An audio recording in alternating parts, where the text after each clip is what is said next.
যতই খিদিবিদি করো না কেন, তোমার কপালে যেটা আছে সেটাই হবে। আজকে আমার সেরকমই হয়েছে।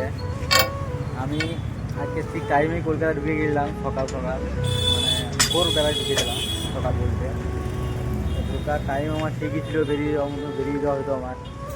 কিন্তু ঢোকার পর খালি পয়েন্টে ঢুকাবো আর সেই টাইমে আমার সামনে টায়ারটা উড়ে গেল। আধ ঘন্টা টাইম ছিল আর টায়ারটা লাগিয়ে বেরোতে পারলাম না।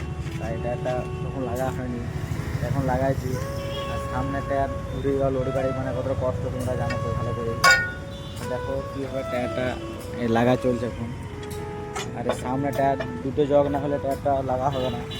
তো সামনে টায়ার দুটো জগ লাগাচ্ছে, দেখতে পাচ্ছ।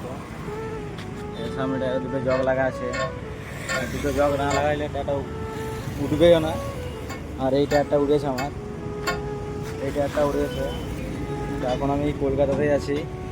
এই কলকাতায় ফ্ল্যাটগুলো দেখো। আর আমার গাড়িটা এইখানে খালি হবে, এই মালগুলো দেখতে পাচ্ছ এইখানে খালি হবে। ওই গাড়িটা দাঁড়িয়ে আছে, দাঁড়াউড়ি গাড়িটা ভেতরে, ওখানে খালি হবে। আর এই রোদ্রের মধ্যে টায়ার লাগাইছে, দেখতে পাচ্ছ কত কষ্ট, ঘাম বেরিয়ে যাচ্ছে টায়ার লাগাইতে। তো চলো, এই রোদ্রের মধ্যে কে টায়ার লাগাইতে ভালোবাসো জানাবে কমেন্টে। যে উড়া টায়ারটা ছিল, সেই উড়া টায়ারটা লিফটে ঝুলিয়ে দিছি। আর উড়া টায়ার লিফটে তোলা কতটা কষ্ট, যারা ড্রাইভার হেল্পার আছে তারাই জানবে।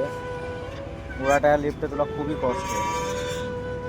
তা এই টায়ারটা উড়ে গেছে, ভেতরকার টায়ারটা আগে উড়েছে, দেখতে পাচ্ছ। আর এখানে টায়ারটা লাগাইছে, এই উড়া টায়ার।